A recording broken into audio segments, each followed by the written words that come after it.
একদম অরিজিনাল মনে হয়েছিল, কেন কি হুবহু আমার বাইকের নাম্বার, তার সঙ্গে সব থেকে বড় কথা কি রেজিস্টার্ড নাম্বার, সেই বাইকেরটা সাথে যে আমার রেজিস্টার্ড মোবাইল নাম্বার রয়েছে সেই মোবাইল নাম্বারে এসছে, এবং আমি ভেবেইছিলাম যে সেটা চালান আমারই বাইকেরই এসছে। এবার আমি ভাবছিলাম কোথায় সেটা হয়েছে। তারপরে আমি সেটাকে চেক করি এবং তখন বুঝতে পারি যে জিনিসটা পুরোপুরি ভুয়ো। না, পুলিশের তরফ থেকে কখনোই হোয়াটসঅ্যাপে বা টেলিগ্রামের মাধ্যমে এই ধরনের এসএমএস যায় না। যেগুলো যাচ্ছে এগুলো ধরে নিতেই হবে এগুলো ভুয়ো এসএমএস এবং কোনো একটা ফাঁদ, ট্র্যাপ।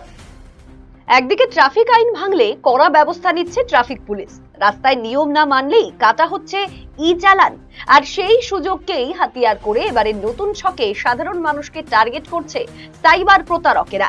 ট্রাফিক পুলিশের নাম ভাঙিয়ে হোয়াটসঅ্যাপে পাঠানো হচ্ছে ভুয়ো জরিমানার মেসেজ, সঙ্গে দেওয়া হচ্ছে একটি লিংক, আর সেই লিংকে ক্লিক করলেই মুহূর্তের মধ্যে খালি হয়ে যেতে পারে ব্যাংক অ্যাকাউন্ট।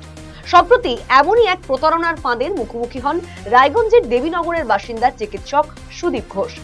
তিনি জানান, হঠাৎ করে তার হোয়াটসঅ্যাপে একটি মেসেজ আসে, সেখানে তার বাইকের নাম্বার উল্লেখ করে জানানো হয় তার নামে 1000 টাকার ই চালান কাটা হয়েছে, পাশাপাশি জরিমানা জমা দেওয়ার জন্য একটি লিংকও পাঠানো হয়। প্রথমে বিষয়টি দেখে খানিকটা অবাক হয়ে যান সুদীপ বাবু, কারণ এর আগে কখনো এই ধরনের মেসেজ তিনি পাননি। মেসেজে সরকারি ধাঁচের ভাষা ও বাইকের নাম্বার উল্লেখ থাকায় প্রথমে দর্শনে সেটি যথেষ্ট বিশ্বাসযোগ্য বলেই মনে হয়েছিল। তবে সন্দেহ হওয়ায় তিনি সরাসরি কোনো লিংকে ক্লিক না করে পশ্চিমবঙ্গ ট্রাফিক পুলিশের অনলাইন পোর্টালে গিয়ে বিষয়টি যাচাই করেন। সেখানেই তিনি বুঝতে পারেন তার নামে কোনো ই চালানই জারি হয়নি, অর্থাৎ পুরো বিষয়টি ছিল প্রতারণার ফাঁদ। এই অভিজ্ঞতার পর তিনি সাধারণ মানুষকে সতর্ক থাকার আবেদন জানিয়েছেন। তার কথায়, বর্তমানে প্রতারকেরা এতটাই নিখুঁতভাবে ভুয়ো মেসেজ তৈরি করছে যে অসতর্ক হলেই যে কেউ প্রতারণার শিকার হতে পারে। তাই কোনো অপরিচিত লিংকে ক্লিক করার আগে অবশ্যই সরকারি ওয়েবসাইটে তথ্য যাচাই করা প্রয়োজন।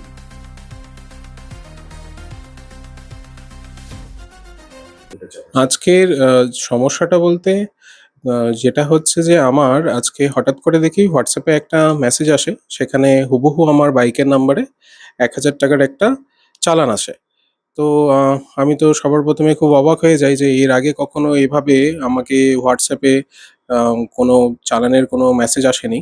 তো তার জন্যে আমি সেখানে অবশ্য একটা লিঙ্ক দেওয়া ছিল এবং বলা হচ্ছিল যে লিঙ্কটাতে ক্লিক করতে। তো আমি সন্দেহ হওয়ার জন্য কি করি যে তখন ওয়েস্ট বেঙ্গল ট্রাফিক পুলিশের একটা অনলাইন সাইট রয়েছে। তো সেখানে আমি চেক করে দেখি আমার বাইকের নাম্বারটাতে যে ব্যাপারটা আদৌ সত্যি কিনা। তো তারপরে বুঝতে পারি যে জিনিসটা পুরোপুরি ভুয়ো। এবার কথা হচ্ছে যে আমি তো নয় বুঝতে পারলাম বলে জিনিসটা থেকে এড়িয়ে গেলাম। কিন্তু যারা বুঝতে পারে না বা হোয়াটসঅ্যাপে এরকম মেসেজ আসার পরে লিঙ্কটাতে ক্লিক করে, সেক্ষেত্রে তারা কিন্তু একটা বিপদের মুখে পড়তে পারে। তো আমার বলার কথা হচ্ছে যে যখনই আপনাদের হোয়াটসঅ্যাপে এরকম কোনো মেসেজ আসবে, সেই জায়গা থেকে আপনারা বহুত মানে বারবার সেই জিনিসটাকে সুনিশ্চিত করবেন যে সেটা আদৌ সত্য কিনা। প্রয়োজন পড়লে একবার অনলাইন সাইটে চেক করবেন। ওয়েস্ট বেঙ্গল ট্রাফিক পুলিশের একটা সাইট আছে এবং এখন অনেক থার্ড পার্টিও অনেক অ্যাপ বা অনেক সাইট রয়েছে যেখানে চেক করা যায়। তাছাড়াও আপনি নিকটবর্তী পুলিশ বা সাইবার ক্রাইমের সাথেও যোগাযোগ করতে পারেন। সেখান থেকে আপনারা বুঝতে পারবেন যে সেটা আদৌ সত্য কিনা। যখন এসএমএসটা এলো তখন এবং আমার মনে হয় এই ব্যাপারটা ওনাদের দেখা উচিত যারা এই ডিপার্টমেন্টে রয়েছেন, যে তারা নাম্বারগুলো কিভাবে পাচ্ছে। সেই জিনিসটা তাদের খতিয়ে দেখা উচিত। কেন আজকে হয়তো আমি বা বুঝতে পেরেছি, বা যারা একটু ফোন ঘাটাঘাটি করেন তারা বুঝতে পারে। কিন্তু বয়স্ক মানুষদের ক্ষেত্রে আসলে সেই জিনিস কিন্তু তারা ফ্রডের শিকার হতে পারে। এদিকে এই ধরনের প্রতারণা নিয়ে উদ্বেগ প্রকাশ করেছে পুলিশ প্রশাসনও। রায়গঞ্জ পুলিশ জেলার রায়গঞ্জ সদরের ডিএসপি রোহান ভৌমিক জানিয়েছেন, সম্প্রতি হোয়াটসঅ্যাপ কিংবা টেলিগ্রামের মাধ্যমে ই চালান, সরকারি প্রকল্প, কেওয়াইসি আপডেট কিংবা বিভিন্ন পরিষেবার নামে ভুয়ো মেসেজ পাঠিয়ে সাধারণ মানুষকে প্রতারণার চেষ্টা করছে সাইবার অপরাধীরা। ডিএসপি জানান, এই ধরনের কোনো মেসেজে থাকা লিংক বা অ্যাপ ডাউনলোড করা একেবারেই উচিত নয়। অনেক ক্ষেত্রেই ওই লিংকে ক্লিক করলেই প্রতারকেরা পরের ব্যক্তিগত তথ্য, ব্যাংক সংক্রান্ত তথ্য কিংবা ওটিপি হাতিয়ে নেয়। এক্ষেত্রে সকলকে সতর্ক করেছেন তিনি। হ্যাঁ, সম্প্রতি দেখা যাচ্ছে যে হোয়াটসঅ্যাপে বা টেলিগ্রামে বিভিন্ন ই চালান বা কোনো সরকারি প্রকল্পের নাম করে বা কোনো নিমন্ত্রণপত্র এরকম একটা এপিকে ফাইল হোয়াটসঅ্যাপে আসছে। তো এইগুলো আমি এটাই পরামর্শ দেবো যে যার মোবাইলে এরকম কোনো এপিকে ফাইল আসছে তারা সেটাকে ডাউনলোড করবেন না, সেটাকে এড়িয়ে যাবেন এবং সেটাকে ডিলিট করে দেবেন। হতে পারে সেটা কোনো আপনার পরিচিত ব্যক্তির কাছ থেকে আসছে বা অপরিচিত ব্যক্তির কাছ থেকে আসছে।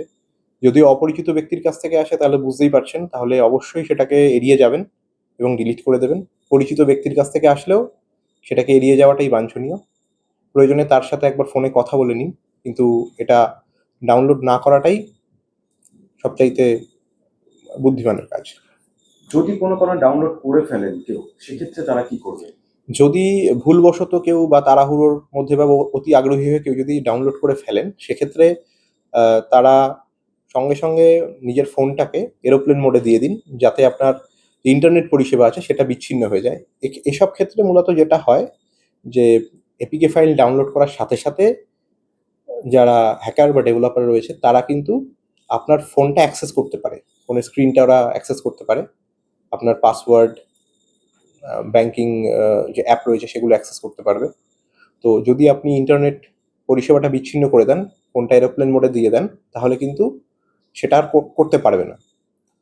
আপনি আপনার ফোনটা সুইচ অফ করে সিমটা বার করে নিতে পারেন, অথবা আপনার যে ফোন রয়েছে ফোনের সেটিংয়ে গিয়ে ওই পার্টিকুলার অ্যাপটাকে আপনি ফোন এরোপ্লেন মোডে দিলেন, তারপরে সেই পার্টিকুলার অ্যাপটাকে আপনি আনইনস্টল করলেন এবং ফোনটা রিস্টার্ট করে নিলেন।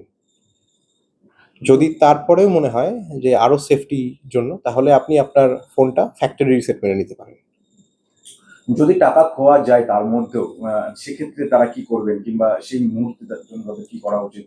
যদি আপনার মনে হচ্ছে যে কিছু ট্রানজাকশন হয়ে গেছে, মানে আপনি বুঝতে পারলেন, তাহলে সঙ্গে সঙ্গে সাইবার হেল্পলাইন নাম্বার 1930-তে যোগাযোগ করুন এবং সাইবার ক্রাইম পিএসে আপনি যোগাযোগ করুন। আর কনসার্ন যে ব্যাংক রয়েছে সেখানে আপনার অ্যাকাউন্টের ডেবিট ফ্রিজ করে দেওয়ার জন্য জানিয়ে দিন কনসার্ন ব্যাংকে। আপনাদের কাছে রিকোয়েস্ট যে আপনারা এই ধরনের কোনো ট্র্যাপে পা দেবেন না। যদি কোনো সমস্যা হয় আপনারা নিকটবর্তী নিকটবর্তী থানায় বা পুলিশ স্টেশনে যোগাযোগ করুন, আমরা হেল্প করে দেবো আপনাদেরকে। বয়স্ক নাগরিকদের সচেতনতা বৃদ্ধির জন্য বিভিন্ন জায়গায় আমরা বাজার এলাকায় বিভিন্ন জায়গায় আমরা অ্যাওয়ারনেস ক্যাম্প অর্গানাইজ করছি। তার মধ্যে লাস্ট ভিটিআরে, মহারাজা হাট এবং বিধান মঞ্চেও কিছু অনুষ্ঠান প্রবীণ নাগরিকদের নিয়ে করা হয়েছে, যেখানে ওনাদের মধ্যে আমরা অ্যাওয়ারনেস স্প্রেড করার চেষ্টা করছি। সাইবার বিশেষজ্ঞদের মতে সরকারি ই চালান সংক্রান্ত তথ্য যাচাই করতে হলে শুধুমাত্র সরকারি ওয়েবসাইট বা অফিসিয়াল অ্যাপ ব্যবহার করা উচিত।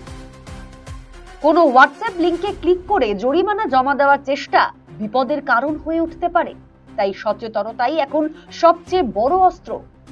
আরসিটিভি সংবাদ, Raiganj. Eastern India's #1 boarding school, Himalayan International Residential School, Siliguri. Separate AC hostel for boys and girls. 126-acre lush green campus. World-class sporting facilities. Admission open for session 2026-27. Hurry up. Limited seats.